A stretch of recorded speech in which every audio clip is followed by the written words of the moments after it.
nung sinabi po nila na talagang ganito ang itataas, 120%, did we take their statement as gospel truth right away?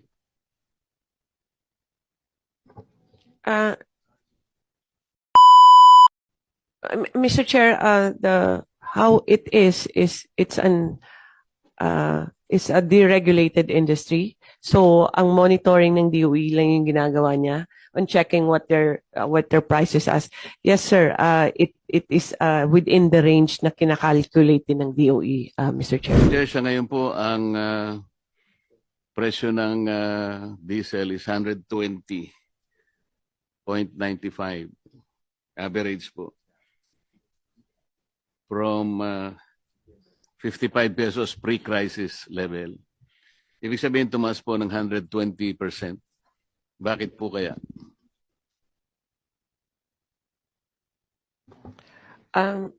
Mr. Chair, the increase is basically because we are an importing country. We don't have any refinery. We don't have indigenous resources.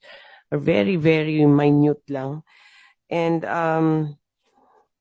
if Mr. Chair, if you allow me, our fuel, our pump price, more or less, ang fuel cost niyan is about more than half, mga 50+%. Tapos meron kang logistics, ang margin ng companies, pero our tax is about 25%, Mr. Chair. Hindi, alam po natin yun, ma'am. Ang tinatanong ko, bakit po 120% ang itinaas? Ano po ang explanation? Mr. Chair, the upward push is because of the cost, the price of fuel, Mr. Chair, and because there's a increase in price of fuel, and then there's uncertainty in the infrastructure of the oil industry internationally. Yung logistics tumaas, tapos yung insurance tumaas na rin kasi natatakot na rin silang magpagamit ng vessel nila or crossing that traversing, no? So tumaas lahat. That's a component, all the logistics, insurance, mga lahat po, Mr. Chair. The government initiate an inquiry, for example, from the oil players, kung yung 120% is reasonable?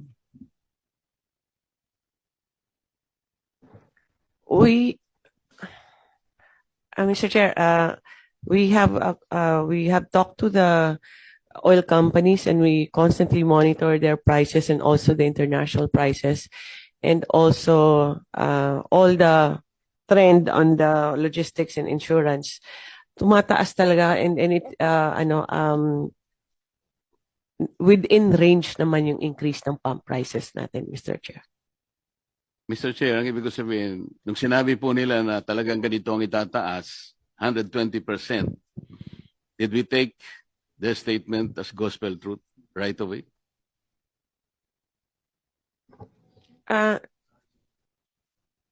Mr. Chair, the how it is it's a deregulated industry. So ang monitoring ng DOE lang yung ginagawa niya on checking what their prices as. Yes, sir. It is within the range na kinakalculate din ng DOE, Mr. Chair.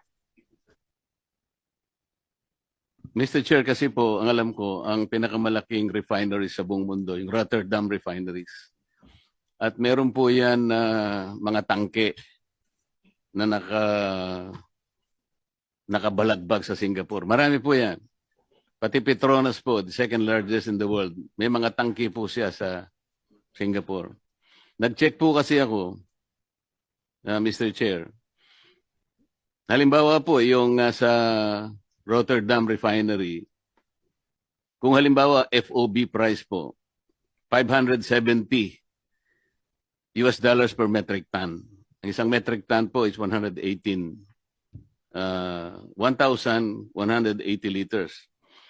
So kinuwento ko po yon, kasama na po yung itinatawag silang MAPS, yung means of Platts Singapore, which is $1.71. Yung 15 po, ito yung transport, ano? I-multiply natin ng 60 pesos, ito po yung peso to US, $1. at dinivide ko ng 1,180 para po makuha natin yung landed cost. Alam po niyo, it's only $29 at 29 pesos 83 centavos. Kapag sinama po natin, kahit hindi natin alisin ang excise, VAT, may importation, distribution, storage, broker fees, SGS survey, 2% CME, ito po yung coconut methyl, at saka VAT differential, which is actually 15 pesos and 51 cents.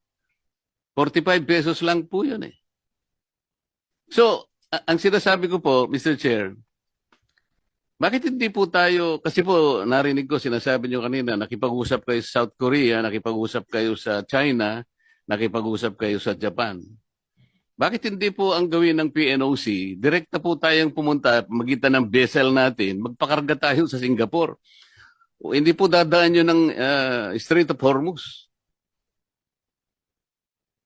Mr. Chair, yun po yung ginagawa ng PNOC. We are actually directly contacting possible suppliers in the US, South America, and North America. Lahat po, in-explore naman yan eh. But on average talaga na, ang gusto namin mag-diversify para hindi lang galing dito sa Middle East yung source natin. Ano? Pero ang isang issue din na why there's a limitation on the US source or on the other side, medyo 30, 45 days kasi yung delivery. So may mga logistical. But based on what are the offers to us, kasi fina-farm out yun yung offer ng PNOC, ang mga presyo, Mr. Chair, abot ng mga $200 per barrel. Eh. Madabag sinasabi ko po, ay yung mga tangke na nandun sa Singapore. Dalawang malalaking refinery sa mundo, Rotterdam Refinery at saka yung Petronas ng Malaysia. Pareho po silang may tangke. Kapag ka po ang pinag-usapan natin, yung Petronas Malaysia Refinery, yun po CIF, hindi POB. Kaya $640 per metric ton. Alam po niyo yung kwenta ko ron, 32 pesos and 63 centavos. Isama natin po yung additional cost. Huwag na po nating ialisin ang excise, VAT, and so on and so forth. 15.51, ang magiging presyo, mahal lang ng konti, 48 pesos per liter. Bakit po sinasabi natin, kinakausap natin ng Amerika o sa Caribbean, kung ano man yung gusto nyo kausapin, South Korea, or ang sinasabi ko po, nasa Singapore po yung mga tangke. Pwede po nating i-dispatch ang diesel natin, diesel tank transaction lang po pinag-uusapan natin. Nakapagtanong po ako sa kaibigan sa mga industry sa Singapore, kaya ko po nakakuha itong ganitong mga data. Kaya po tinatanong ko sa inyo, paano po nangyari? Ang sabi ng Pangulo 2 weeks ago, meron po tayong about 50 to 60 days. 2 weeks lang po nangyari. Meron po tayong stock. Bakit sumipa po ng 120%? Yun po yung tinatanong ko. Nag-react po lahat ang ating mga sektor. Agriculture, transport, lahat na po. Kaya nga po yung 230 billion na sinasabi ng ng DBM, na gano'n na eh. Ang tinatanong ko lang po, bakit po tayo napunta sa 120% kagad? Bakit naging 110, 120 pesos ang average po ng liter ng diesel? At yung po namang gasolina, 62%. Bakit hindi po natin tinanong man lang, bakit po nagkaganon? Akala ko po ba, tinitingnan natin, ano po ba yung explanation dito? Mr. Chair, ang presyo talaga ng international nag-increase eh. And we will check the vessels na mini-mention ni Senator Marcoleta. But based on sa mga information na nakuha namin sa mga nag-o-offer sa PNOC and also from our oil companies, may malaking increase talaga both on diesel and gasoline at 101%. Tama ba ito? Ang increase niya for the past 3 weeks, 101% and 182% for diesel. But we'll check for the other sources, Mr. Chair, kung baka iba yung arrangements nila, Mr. Chair. Sir,